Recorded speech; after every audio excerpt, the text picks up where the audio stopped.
Welcome to forever, man. Let's go. They call me J.O.N. to the easy E-N. Know that we undefeated, y'all are beneath them speeches trying to air a grievance. But his lines are overhead, better check the air for clearance. Call the tower, this is our clear to heat the air apparent. Right here forever, no surrender. It's forever, you know, this right here forever. No surrender, it's forever, you know, this right here forever.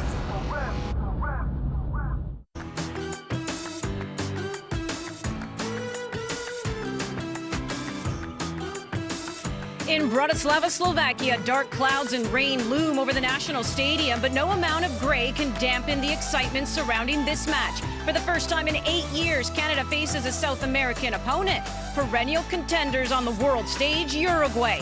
It's also the final match before John Herdman has to name his World Cup team. It's time for Les Rouges to step up to the spot, and it's all coming up right here on OneSoccer.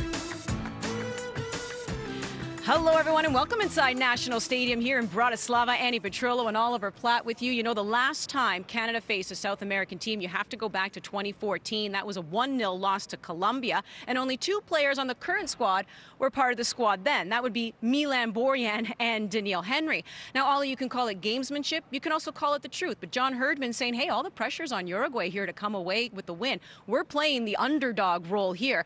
But at the end of the day, it was different, the vibe at match day -1, wasn't it, yesterday? Yes, Canada may be the underdogs, but there is definitely pressure on them today. There's no question about that. You know, the outcome of this game, I think, is going to have a psychological effect one way or the other on how this team feels on that opening day of the World Cup against Belgium and their ability to take on these kinds of teams. So I think you're right. You know, yesterday at training, you know, last week against Qatar, it was open, it was relaxed. You know, everyone felt very comfortable, I think, going into that game. Yesterday, much different. You know, much more closed off, much more kind of, you just felt a bit of tension in the air.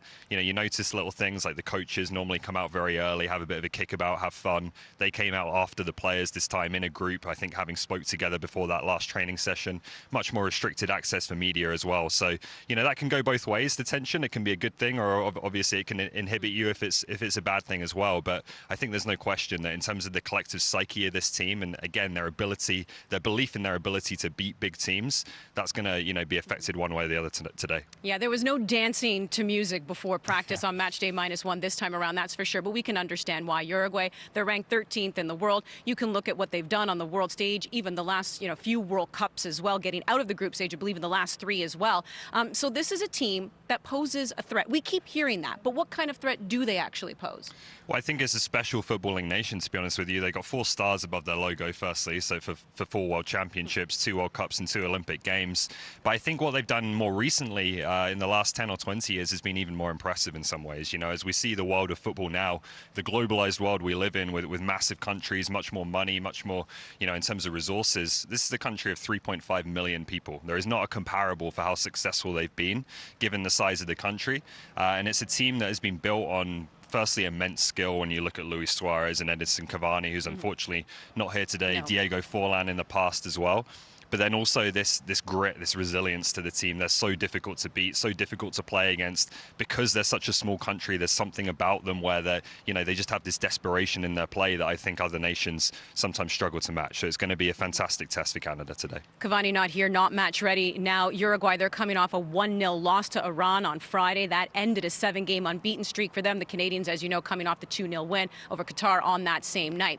I ask you this all the time. Curious to get everyone's thoughts on this, right? Because we always want to know, what does success look like for the Canadian team when they're in these types of friendlies? Would you say that this is a matchup where a win, because you always say it's not about the win, it's about the process, but would a win go a long way in this type of matchup?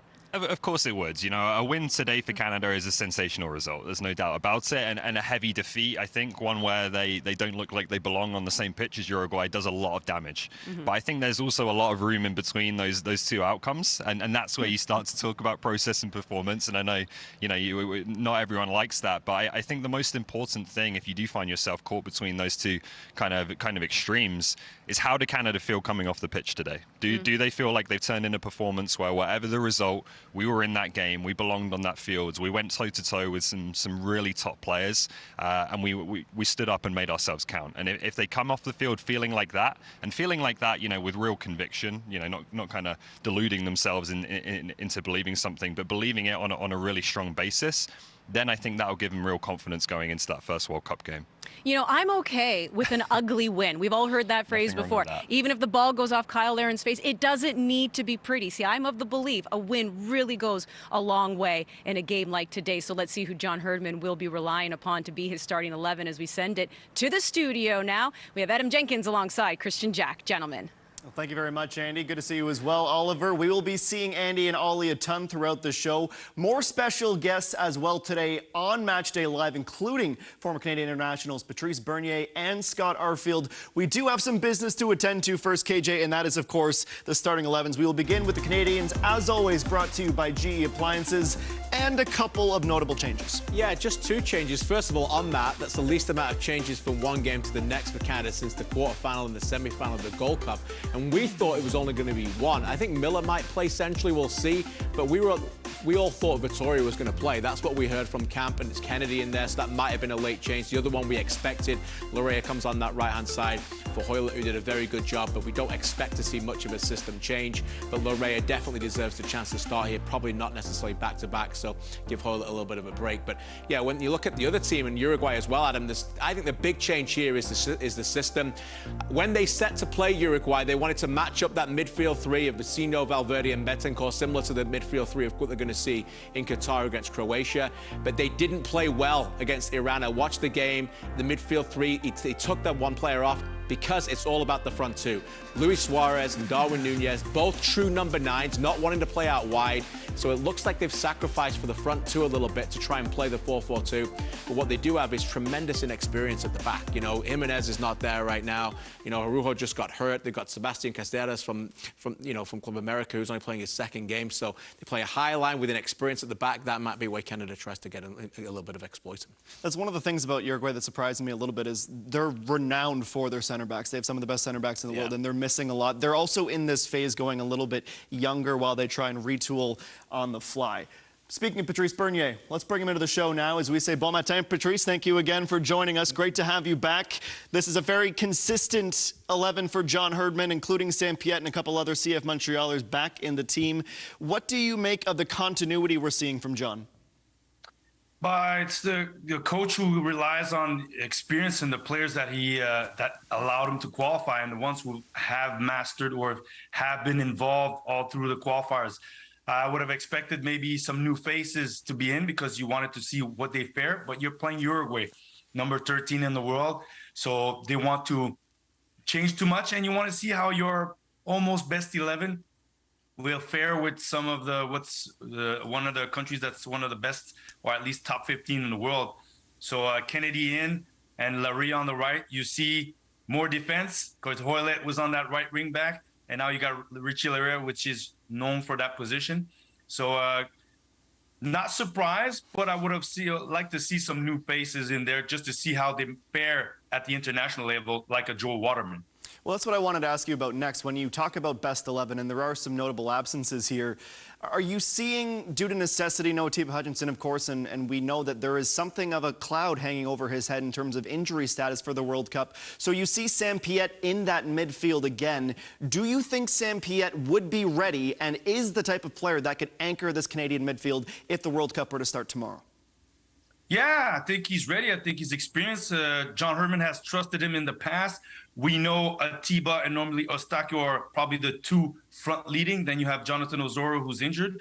But I don't see why Sam Piette, he has his tool set. Yes, he's not like Atiba, but he's very good at ball recovery, strong, solid in his passing choices. So I would see John Herdman going with players that he's trusted and he knows have been through it before. Either it's the World Cup qualifiers. We know Sam Piette missed a portion of it because he was injured, but he's somebody he's always trusted.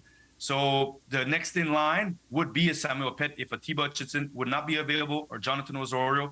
It seems like those guys are the experienced guys, the guys who have played the last 2-3 years under Herdman. And then the Kones of this world are more, I would say, jokers, young players that could bring something to the game but you're not ready to trust them to play 90 minutes against a quality side like Uruguay or heading to the World Cup. Patrice, I want to leave you with this one, a quick one and an easy one, but I still want to know, that is a massive, massive mood in the dressing room right now. The players must be absolutely over the moon at the opportunity in front of them. Take us inside that dressing room quickly and talk about what you would expect from a match like this. Yeah, but you noticed that John Herdman before last Friday, they mostly talked about Uruguay more than Qatar. So I think they were riled up knowing that this is the game where they have to showcase that they can play against the best that's out there in the world. Yes, it's not top 5, but Uruguay has prominent talent, tier 1 talent, as John Herdman would say. And so they should be up for it, knowing that you're playing against Nunes from Liverpool, Valverde, Real Madrid, Luis Suarez. We all know who he is, what he can do. So I'm curious to see how the defense will manage against top-of-the-line footballers that bring something different. So I'm pretty sure that those players, Canada wants to say, okay, we're good in CONCACAF. Now we want to show that we're as good against prominent and top talent that's out there in the world. And Uruguay, being number 13 in the world, is one of them. So I expect a good match. We'll see how Canada fares against teams we haven't seen them play in quite some time, at least the last 2 years for sure. Patrice Bernier, the Canadian Soccer Hall of Famer. You can hear the passion still in his voice, even though those boots have been hung up for some time. Merci beaucoup. We appreciate you joining us, and we'll see you soon. Merci, à la prochaine. On the topic of Alistair Johnston, he is standing by with Andy Petrillo in Bratislava. Thanks, guys. Well, Alistair, you know this Canadian team, the identity, we keep talking about the firepower and how you guys can score a lot of goals. But is this a game where the defense is relishing the moment to rise to the occasion? I think that's the best way to put it. You know, that's the best description of what we're kind of looking at this game as. It's exactly that, relishing this opportunity to go up against some world-class strikers. You know, it's in the CONCACAF, you play some really difficult opponents, but there's nothing quite like, you know, a Luis Suarez, a Nunes. They're names that we've never really run into. So this is really that tier 1 opposition that John's been talking about for a long time. This is going to be a great test for us to really see where we stack up. And, you know, as a defender, it's super exciting because this is what you live for. You want to go up against the best and see where you fit in. From a personal perspective as well, just for the Canadian squad, this is the last game before the deadline to submit who's going to be going to the World Cup. Is that something anyone is thinking about, or is it truly the one game at a time thing? You know, with how we've set up this brotherhood and this culture, we're really so focused on just kind of forgetting about the me and just focusing on the we. You know, it's all about getting a result here, playing that best style of football and that best brand of football that we possibly can. And I think that's what really everyone's focused on, because we know that if we just focus on that, focus on being a team, that everyone will look better in the long run, and, you know, we'll get a great shot of making that final roster. So I don't think anyone's too worried about that. It's more just focus on, let's go out here and, you know, get a pretty historic result here against a really, really difficult opponent. And that's kind of what the main focus is, and we'll let all that tough decision-making come down to the end for that coaching staff. Well, this team has been making history. You already have some historic results under your belt. What's another one, right? So exactly that. Why not one more? Huh? Why not? Alistair, really appreciate you taking the time. Good luck tonight. You. Back to you in studio. Cheers. Off we go. Thank you. Andy and Alistair, thank you very much. This is a very busy day in the Canadian Premier League, and let's keep these good vibes rolling all day long. Still one more match in the Canadian Premier League's 25th match week. That, of course, due to the rescheduling required after the devastating effects of Hurricane Fiona. Things are good to go. The all clear. It's the Coastal Clash tonight. That is a 7 p.m. Atlantic time start. Well, we're about 45 minutes away from the start of this one, a true test, and a whole lot more to break down. We'll take a quick break, come back to Bratislava on Matchday Live.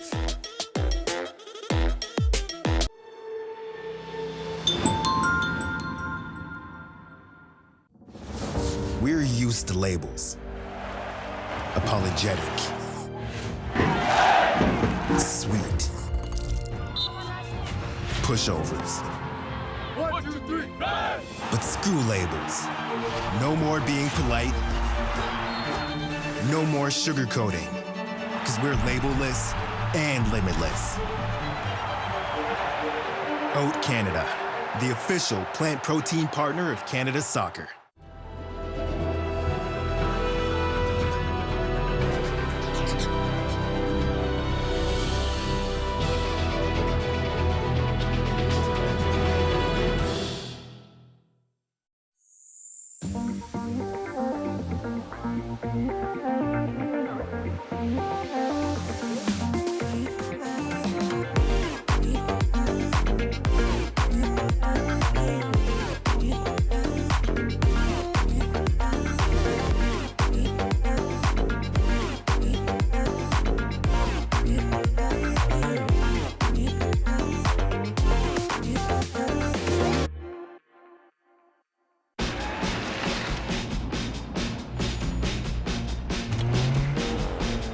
fun,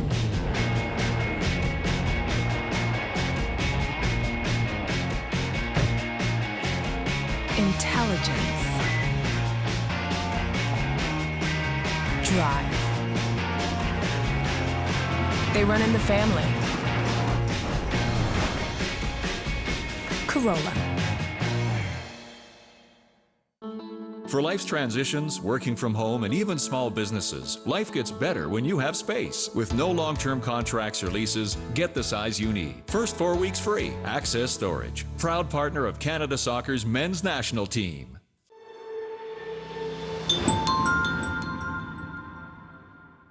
Well, this is the National Football Stadium in Bratislava, Slovakia. The players will soon be taking to the pitch to warm up. But yesterday, a few of them sat down with Andy Petrillo and Oliver Platt to discuss the opportunity in front of them against Uruguay.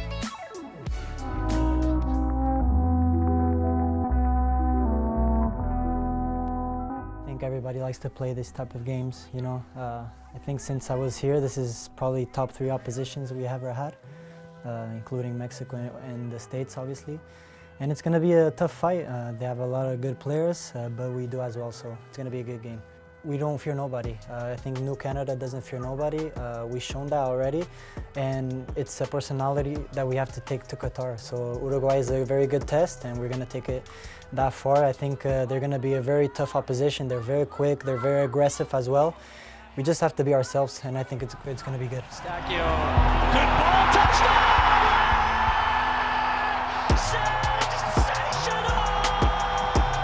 This is where I grew up, like basically from a professional standpoint, learning all the basics there, and you know, just sort of getting a part of my identity from Uruguayan football. So you know, it's going to be a great game tomorrow. I mean, great test for us. I mean, this is probably one of the strongest rivals we're going to face before the World Cup, so I mean we have to take advantage of this. I learned a lot. I learned a lot of dirty things too, but you know that's just how they play. But you know we've matched up to that physicality, Canada football. I mean the guys on this team, so I mean it's going to be a great encounter with them. We have what it takes to face any team. I mean we have the talent, we have the chemistry, we have the pride. Yeah, so I mean we're gonna face every match like it's a final for us. As I said, it's like one of the best tests we're going to have before the World Cup, so I mean, we have to enjoy it. I think we've been preparing so well for this match, and the boys have been looking good, looking sharp, closing the gaps, and you know, just trying to be at par or even better with the world's best. Every detail is important right now. I think at the time that I was in Pasos playing lower sides, we could fail and nothing really happened. I think at Porto, especially playing at Champions League, if we fail once, that's probably a goal against. So I think it's just that paying attention more to details. I think if we do good tomorrow, we're probably going to do a good job in Qatar. Well, no doubt some big personalities in that piece getting ready for a big opportunity. Speaking of big personalities, we have 2 of them in Bratislava, and I hear, Andy and Ollie, that there is something to update the supporters relatively quickly about. Well, yeah, everyone's keeping an eye at him on the starting 11 because we know that this is the final game before John Herdman has to name his World Cup team. So we know that every decision he makes matters, from who's starting to who's coming off the bench. So when you see Scott Kennedy's name in the starting 11, you right away think, is that tactical? Is that because of injury? But there seems to be a mistake. Stephen Vittoria is, in fact, in the lineup. Richie Larea is the change, but Stephen Vittoria is in the starting 11. Yeah, I'm not sure exactly what happened there, but the graphic that went out and was posted publicly of Canada's starting 11 showed Scott Kennedy starting at centre-back. He has been training there in that central centre-back role that Stephen Vittoria normally plays, so I think he is an option there. But Vittoria, John Herdman has literally just told us, is starting this game. So I'm not sure where the error came from there, but Vittoria is playing alongside Miller and Johnston. Everyone's on high alert, as I said. We look at everything with a magnifying glass now as we're getting close to the World Cup. Okay, so let's talk about their opponent here. We just heard from Stefan Eustachio and Lucas Cavallini, looking forward to play against Uruguay. All the Canadians definitely are.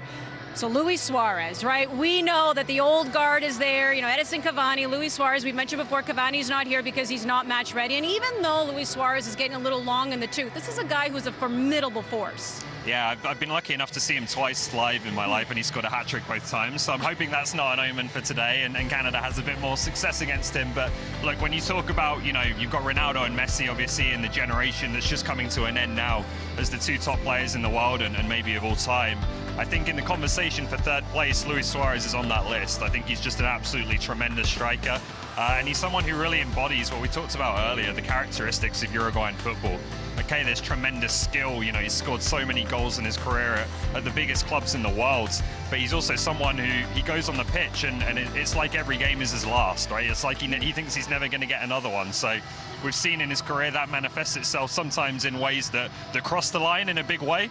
But it also makes him just an absolute force of nature at his best. He has scored over 500 goals for club and country. He's 35 years of age.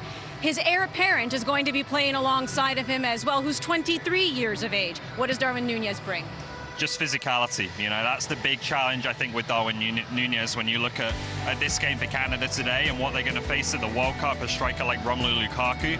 I think they're going to get a little bit of a taste of that with Nunez today. He's had a bit of a rocky start to life in the Premier League since joining Liverpool. Still a fairly young player, but he's just a big body, a big force, you know, in the air and on the ground. Again, typical Uruguayan striker. He has a ton of aggression about his game as well. So Steven Vitória, I think, will probably be the matchup in terms of at least the aerial battles today.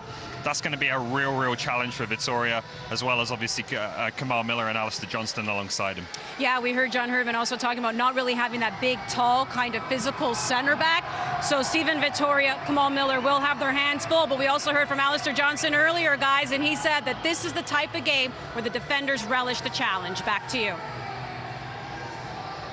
Well, they relish the challenge, and it certainly will be a challenge. Look, you speak to John Herdman, you speak to anyone in the media, KJ, and there's talk about the test and this giant that is Uruguay, and no doubt they're 13th in the world. But let's do something special here, a little different here, and just show you the differences. This is the transfer market value for each of the teams of those players in the camp today. It is in Canadian dollars. I crunched these numbers yesterday. Nearly $300 million for the Canadians, $570 for the Uruguayans, and then just to add another little underline to this, the fact that their most valuable players, well, they drastically outnumber the Canadians. Alphonso Davies is Canada's most valuable player at 106 million Canadian dollars. Then you have Jonathan David, then you have Tajon Buchanan at 14 million. But something to highlight here, Uruguay have 13 players worth at least 8 figures. Canada only has 4, and of course you see the likes of Valverde and Nunez. Those are just ways to show where Uruguay has come and where Canada still has to go. But when you want to break Uruguay down further, KJ, what are some of the areas you think about? Well, I mean, for me, it's Darwin Nunez's team now. You know, and I know, you know, they've got, you know, Godin and Suarez and, you know, the ability to bring Cavani back and players, you know, that have become the players that they've been used to, that have got them through World Cup squads. You know, there's only 4 teams in the history of the last 3 World Cups that have got through World Cup groups. It's Brazil, Argentina, Mexico, and Uruguay, and that's it. And that's how good they are in tournament football.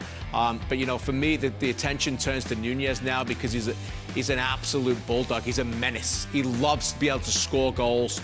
And I think he just brings something very different than they've had prior, and he's essential for them to take the next generation of players through. It's fascinating to me that Vitinho's not playing with Valverde and Bentancur.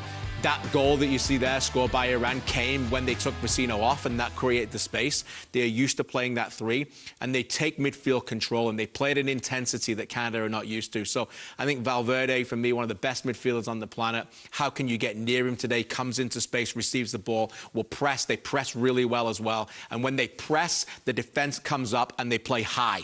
And that's the thing that you're kind of going to look to today. Sam Piet, you think about someone like Eustaquio with the vision, even someone like Loré. Can they spray long balls quickly and over the top and exploit them? Because that's going to be the key for me. One of the things that stood out to us yesterday was just hearing John Herdman saying, listen, we're going to stay aggressive as we go after them. We're not going to sit back like Iran did. We are going to try. That's their identity, this right? Match. That's exactly who they are. There is the match in the Canadian Premier League tonight, of course, the Coastal Clash, but plenty on the docket as well this weekend. Pacific will return home after the Coastal Clash to host the Eddies. They could move into a very formidable position if they win these 2 matches in hand. Halifax Wanderers still in must-win territory, and then a good one this weekend as well. This is the National Stadium. This is what it looks like empty. Soon we will see it with players on the pitch. Matchday Live will continue right after the break. Think you've seen tough? You've seen nothing. When you're absolutely drenched and still take the final shot? Not even a challenge. Playing extra time under the beating hot sun. Hardly sweating. When the wind's so chilling it cuts to the bone? Now we're getting somewhere. Playing in Canada's tough. We're not sorry about it. Want to beat us? Come on. We're made for this. There is something quite magical about heading into a new destination. A journey into the unknown.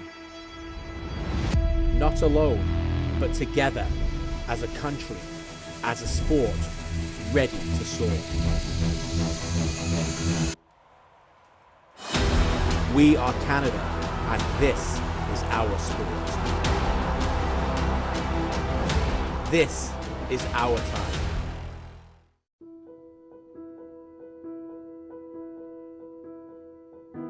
To play. It's something that's in us from the very beginning, and something we take with us on every step of the journey. When we have no words, it gives us a way to speak. When we are still finding our way in the world, it gives us somewhere to belong. And no matter who we are or where we come from, it gives us the right to dream. Christine Sinclair as she scores at her 5th World Cup. Alfonso Davies! It's time to celebrate the game we love.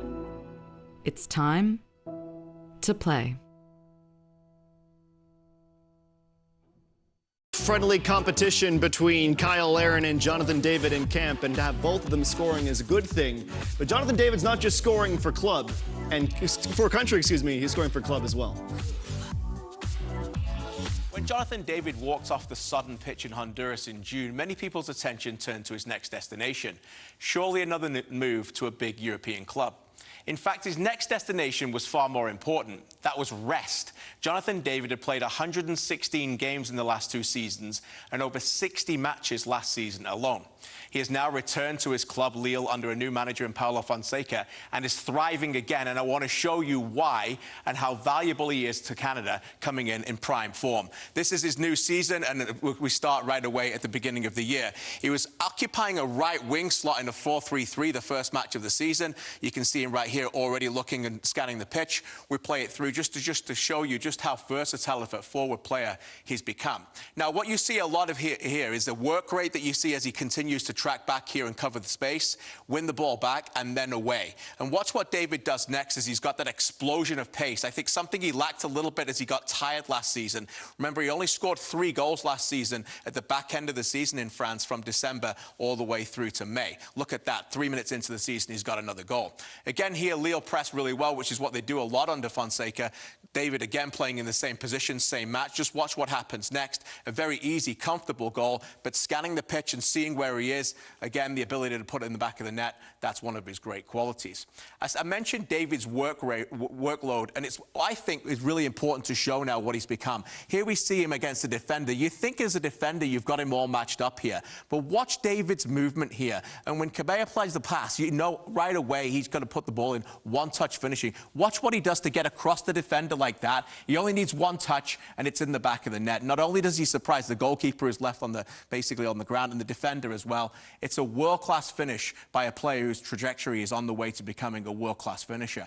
Again, 4th goal of the season right away. We occupy the middle space. Watch how he runs into this area and how now he's got a trusting in his left foot. His left foot has improved immensely over the last couple of years in France. Watch his movement here to get into space and recognizing when he needs to pull the trigger. He's got one chance now, fire it, it's in the back of the net, across the goalkeeper as well. And this is another opportunity you can see right here. Here he is as the number 9. They've pulled the defender out, and now he's going to make this sensational run across into the channel and then delivers one of the best goals of the season so far in Ligue 1. Watch how he cuts in. He scans the pitch 3 times there, and bang, it's an explosion on his left foot.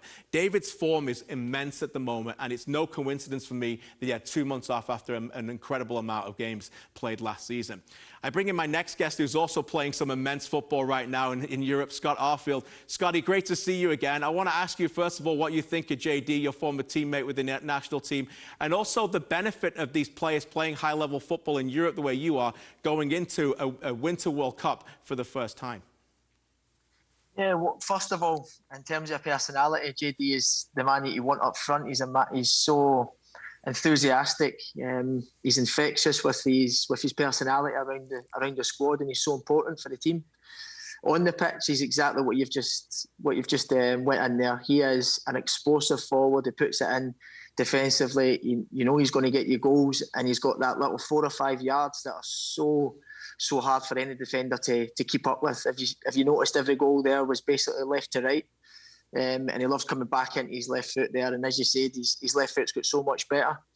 And then in terms of, you need the consistency of playing football in any time. I think that the Qatar World Cup, for all the negative maybe that it's got in terms of human rights and stuff like that, everybody will be bang at it. You've only had 6 months of football. If you're playing it consistently, you should be going in there on the back of probably peak fitness rather than having it in June after a full season. So I think that everything is bodes well. We've got a numerous amount of players here playing in Europe, and I think that bodes well for this campaign and hopefully for a wonderful World Cup.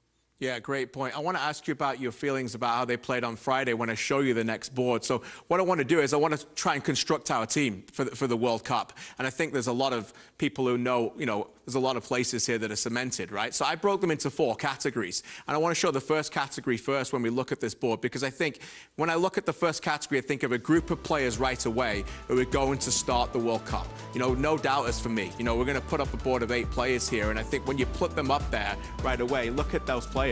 You think Boyan, Johnston, Vittoria, Miller, Adekubi, Eustachio, Davies, and David. We're going to get to some of the other ones in a minute, but it's clear from the 11 today and the 11 we saw on Friday, Scotty, that John Herdman's got a core group of players here that are going to play that first game against Belgium. Absolutely, and I think that speaks for the depth as well, because the players that aren't even in the 8 of them, you could put them in this 8, and you could probably put that into 12 players, maybe 14 players that can put 11 positions. So there's no doubt that the depth in this squad now is really getting to a level that's going to bode well. Yeah, let's go to my next one then. I want to show you the next one. I've put the next group of players that are for sure absolute players that are going to go on the plane. Players I think are going to play, are just not definite starters for me. And maybe you could make the case of Atiba Hutchinson. But I've got Larea, Piet, Osorio, Kay, Atiba, Tejon, Laren, and Hoylett. Now, obviously, of those players, 3 are going to start that first match. But, again, those are the players I think are going to play key minutes. Scott, when you go against the players like, Belgium and Croatia have got to offer, you've got to have the caliber of those players on the pitch rather than some of the depth players. Absolutely. You've got your leading goal scorer of all time in that second list as well. So, that's what I'm talking about, the depth there. I think every player's got a case for to be in that first slide there. The depth in this squad now is really getting to a place that's going to take us in. As you say, the countries that you're going to be playing against here are top-level countries, top-level players that can manipulate the ball, and they've got goals all around. So knowing this manager, I think you might see a few surprises. He's meticulous in his detail. Maybe the things that we don't see, maybe yours and your job, and maybe as players that you oversee. This guy he'll know who's playing in these different games, John Herdman and his staff. He'll know what this squad needs for these games and hopefully get out the group stages. Yeah, great point. Now, Scott, when Spain won the World Cup, I never forget their manager, Vicente Del Bosque, said, when you put together a squad, you've got to take players who may not play, but are always going to provide something on a day-to-day basis. Not high-maintenance people, not players going to be knocking on your door every day going, why am I not playing? Players who are going to be in it for the team rather than themselves. So when I look at the next one, I've got Crepeau, Sinclair, Dane Sinclair, Scott Kennedy, Daniil Henry, Ismail Kone, Cavallini, and Ike Ugbo. For me, players I think will be absolutely at the World Cup, or very close to being at the World Cup, but players that will know their roles, both on the training pitch as well. When you've been to a Gold Cup and you've been travelling with Rangers to Champions League games, how important are those fringe players that they're in it for the team and not themselves? Absolutely so important. If I ever go into management, this is the sort of personalities that you need in this in club football and international football, because everybody's here for a reason. Everybody wants to play minutes. Everybody wants to represent, but not everybody can. So it's so important that the training, the standards stay at a level, and you can only do that if you've got good people fighting on the same cause. There's probably 4 people in that slide there that, you know, that excite me so much. I think obviously Cavallini, Crepo, you know, the cases for them, they've been so experienced, but the one player in there is Ismail Koney. I think he's going to have a fantastic club career, and I think he's going to be so important for this team going forward. So I think if he gets minutes tonight, I think he'll be able to show. Yeah, quickly before I go to the next slide, I want to ask you about Daniil Henry as well. I put him on that list. People may think he might be going on the next one. He's injured at the moment, but he is that kind of player that you mentioned, being in it for the squad, very friendly within. Everybody loves him being around. But you know what else he brings, Scott? He brings size and a presence. Yeah. And some of the centre-backs at Canada don't necessarily have that. If you need to win a key header in the 90th minute against Lukaku or somebody like that, what's your thoughts on having Daniil in the team? Absolutely. I think he's made a case to be starting. I know he's picked up an injury at the minute. In terms of personality, he's another one that bodes well for the team. He's got friendship with everybody in that team. So certainly off the field, as Daniil, he's a no-brainer to bring in it. And on the field, I think over the last few years, I think you've seen how important he is to this country.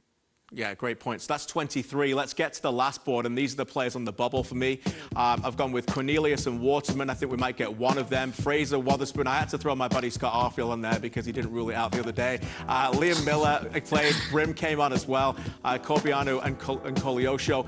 It's going to be hard for those forward players, Scott, to get minutes. You know, when you think about Davies and Hoylett and David, and then you've got, obviously, everybody else going on there, and Laren, and then those 4 players are going to find it difficult. Who do you look at on that list? Maybe we'll get to you in a second, but who do you look at that list that you think should go to the World Cup? I think Liam Miller's done enough over the last 4 years in the national team to be straight on there. I think over the last 2 years in Switzerland, he's been on fire, scoring important goals, Europa League goals, league goals. So I think he's done enough to bring that in as well. But everybody's got a case for that. I mean, we're just throwing out opinions here. It doesn't mean that, you know, they're going to get disheartened. This is a reason why John picked such an amazing squad, 25, 26 players. Yeah. There's going to be some people that are going to be disappointed. That's just the nature of football. But when you're in the squads, this is why friendly games shouldn't be friendly games. You've always got something to hamper home to try and get into that next slide, to try and get into that team. And when you do that, it breeds success. You're preaching to the converted. They're internationals and not friendlies, and Liam Miller played as a fullback on Friday, so you can see there's lots of chances to there. I threw you on there because I know what you said to me last week, giving me a chance. It's caused some Scottish headlines as well in the media. Scott Arfield wanting to return to Canada or doesn't throw it away. So I just wanted to put that up there and give you a little bit of love as well. Scott, you know, you can join us and talk about the World Cup all you want if you want, but there's a chance for you out there as well. But I can't thank you enough. Yeah, I can't thank you enough for joining us again, Scott. All the best. Enjoy the game today. Thank you, mate. All the best. KJ officially making Scott Arfield blush is a pleasant surprise on this on this game day. And speaking of game days, speaking of Jonathan David, Lille OSC, they will be in action on Sunday, taking on FC Lorient as they try to close down the gap, trailing them by 6 points in the Ligue 1 table. A 7 a.m. Eastern time start. Well, let's go back to Bratislava now as Andy Petrillo checks in with the gaffer, John Herdman. Thanks, guys. Well, John, just one change to the lineup. Richie Larea goes in. Is that just kind of a different tactical decision there? Yeah, a little bit of freshness. And, you know, Richie, he's played wing-back for us before quite a few times in big games, so he knows that job inside out. We've got good strength coming off the bench with Junior Hoylett and his experience in the second half, which is going to really help us. But, yeah, there's something about his speed and his ability to beat players 1v1 that we really want to have a look at tonight. This is a game we've been looking forward to from fans, from the team's perspective as well. What is it that you want to see in this 90 minutes? I think it's got to be a really professional performance from the team. You know, they've got to be tight front to back. I think in the Qatar game, when you're playing against a deep block, you know, the team can get stretched, and those moments, a team like Uruguay are going to hurt you badly. So for us, you know, we've got to really be a tight team, front to back, vertically and side to side, a commitment to do the hard work. And I think if we can do that hard work and deny some of their threats, we'll get our moments. I mean, this is a confident team. It's a team that believe they can bring something to the game attacking-wise. So, again, I'll just keep focusing on do the hard work, do the dirty work, and our talent will come through. How much weight does this match play, though, into your World Cup decisions, you know, the decision to name your squad, because the deadline is November 13th? Yeah, I mean, tonight's just about taking a step forward. I mean, we've waited, I don't know, 10 years for a game like this. So for the players, the focus has been on, you know, what statement they can make and to just give it everything, to really get after this game in a way that they should. So I'm not looking at the future, I'm looking at when that whistle blows, what do we need to do to try and get a result. We can't wait. Best of luck. Thank you. Just about 20 minutes to game time now as Canada tries to do something they've never done before, and that is beat Uruguay. Only one previous meeting, the 2nd of February 1986. A 3-1 loss. John Herdman trying to change that. We'll go back to Bratislava next on Matchday Live.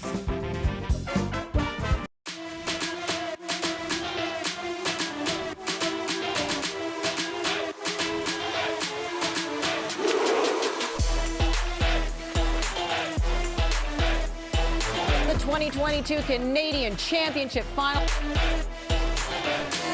No words, man, no words. Dreams come true.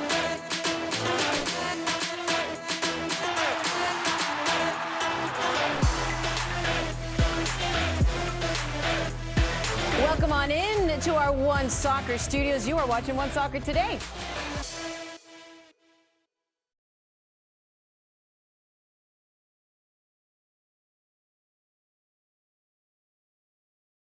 Think you've seen tough? You've seen nothing. When you're absolutely drenched and still take the final shot? Not even a challenge. Playing extra time under the beating hot sun. Hardly sweating. When the wind's so chilling it cuts to the bone? Now we're getting somewhere. Playing in Canada's tough. We're not sorry about it. Want to beat us? Come on. We're made for this.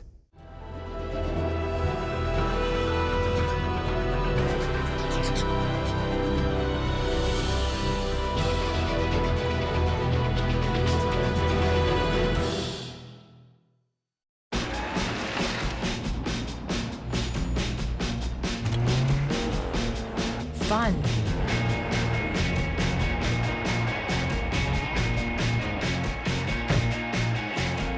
Intelligence. Drive. They run in the family. Corolla.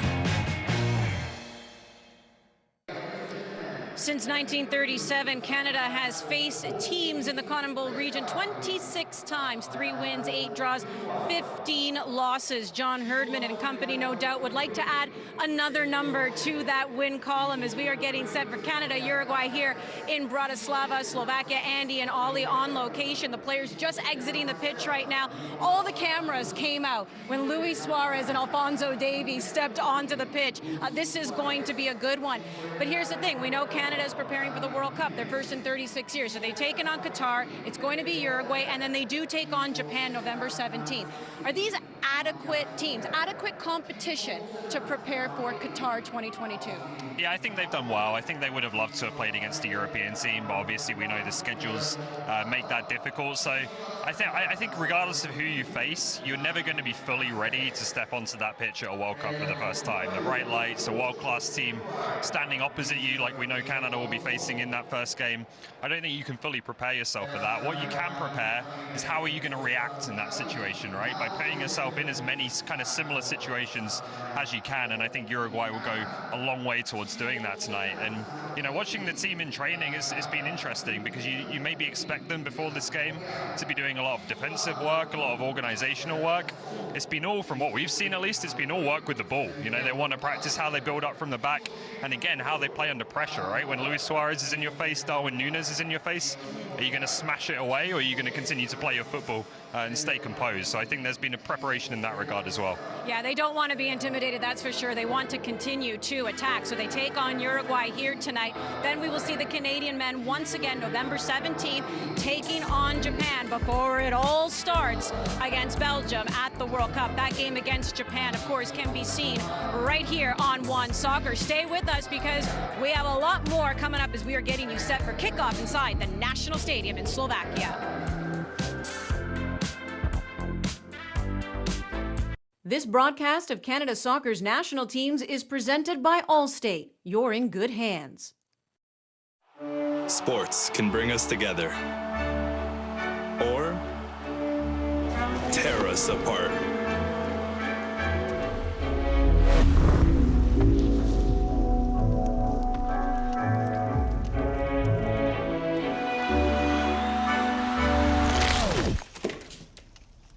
But you know what never disappoints?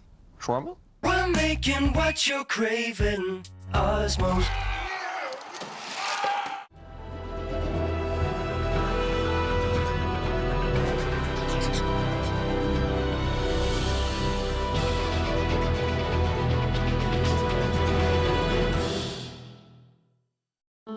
For life's transitions, working from home, and even small businesses, life gets better when you have space. With no long-term contracts or leases, get the size you need. First 4 weeks free. Access Storage. Proud partner of Canada Soccer's men's national team.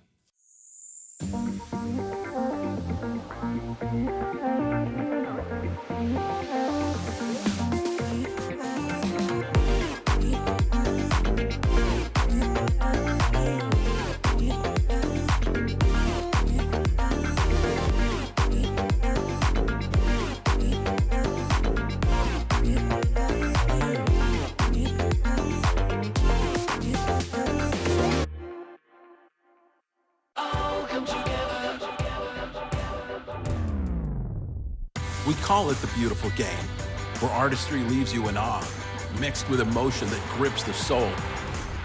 We are witness to beautiful goals, where unbelievable cannot begin to describe what we just saw. It is where pride comes to life on the pitch. Respect has been earned. This is where one game is found on OneSoccer. CanadaSoccerStore.com is the new home for official Canada Soccer apparel and fanwear, including customized national team jerseys. On the banks of the River Danube and the Morava, the only national capital that borders two sovereign states. That is Bratislava, Slovakia. It's like fun with flags. Geography trivia, my favorite thing after football, of course. One of my favorite things as well. Sharing this couch with Christian Jack. Thank you, Mr. Jenkins. That was smooth, wasn't it? You enjoyed that? It's like a teacher. Very good. Love it. Speaking of love it, I think one of the sentiments from a lot of Canadian supporters right now is the excitement of seeing where Canada stands with other opponents, especially the kinds of opponents they're going to face today. How pivotal are these matchups for some of the individual players in the lead up to Qatar? Oh, they're absolutely essential. That's why they had to play a game like this. You know, we'll talk about outcomes and how things are going to develop and the scoreline at the end, and that will make the headlines. But it's about reference points, Adam. You know, when you're a Kamal Miller, Alistair Johnston, any of those back five, and you get pressed by world-class players in Nunez and Suarez, do you have the composure? Do you have the calmness to be able to play through that pressure? And then when you go to play against Belgium and they do it with you, you can suddenly go, I've done this against Uruguay. Now I've got that framework. I've got that reference point. It's the same in midfield. Do you have the time to spring the passes through? Can you exploit a very good team at that level? There's lots of areas for you to look at today and go, can we match up with these players? And then the coaching staff can learn about those players as well and use the reference points both positively and negatively to then take them into those two games. This is all about Belgium and Croatia. This is what this game's about, getting ready for that. Nothing will be able to, as Ollie said earlier, nothing will ever be able to duplicate that scene in World Cup. But this as a standard opponent is as close as you can get right now. Well, it's something that they're certainly relishing the opportunity for, and I know Andy and Ollie are getting the lay of the lands, the vibes, minutes before kickoff. Lady and gentlemen, it must be a very exciting time in Bratislava. You know, Adam, we've been hearing a lot of Go Canada Go, but a lot of, Uruguayan fans are here as well. But let's talk about Alphonso Davies. How do we go through a show and not mention him? Because this is a world-class player who has done it against top competition as a left back. Is this his moment to show he can do it as a forward? Yeah, it's a big night for him, and it's the start of this opportunity that I think he's really craving for Canada, to show that he can not just be a world-class player in one position, like you said, at left back, but can do it as a winger and as a forward as well. And I think he embodies the Canadian team in some ways in a larger way. They don't want to do what Iran did last week against Uruguay, to park the bus and get a 1-0 win with a late goal. They want to go toe-to-toe with these teams. They want to do it against Uruguay tonight, and they're going to want to do it against Belgium and Croatia and Morocco as well. So their ability to do that and not get exposed and to cause teams problems, obviously led by Alphonso Davies, that's going to be a massive, massive test for them tonight. We're moments away from kickoff here inside the National Stadium. You heard John Herdman say it. It's the biggest test for Canada in 10 years, which means it's the biggest test for him as a coach. He's been manager for the last 4 years. It's Canada versus Uruguay. Well, the Kings of the North reign supreme over the team from the South. It's all coming up on OneSoccer. Gareth Wheeler has the call alongside Jim Brennan. Canada's men's national team on OneSoccer is brought to you by the Toyota Corolla family.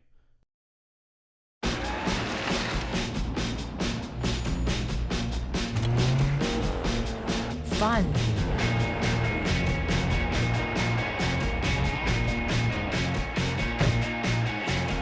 Intelligence.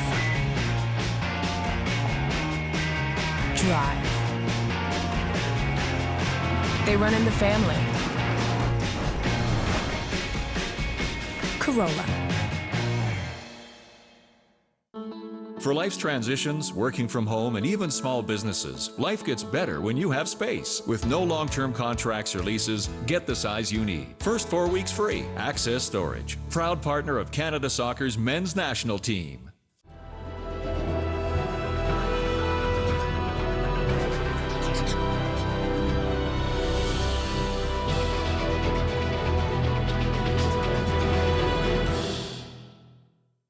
Think you've seen tough? You've seen nothing. When you're absolutely drenched and still take the final shot? Not even a challenge. Playing extra time under the beating hot sun. Hardly sweating. When the wind's so chilling it cuts to the bone? Now we're getting somewhere. Playing in Canada's tough. We're not sorry about it. Want to beat us? Come on. We're made for this.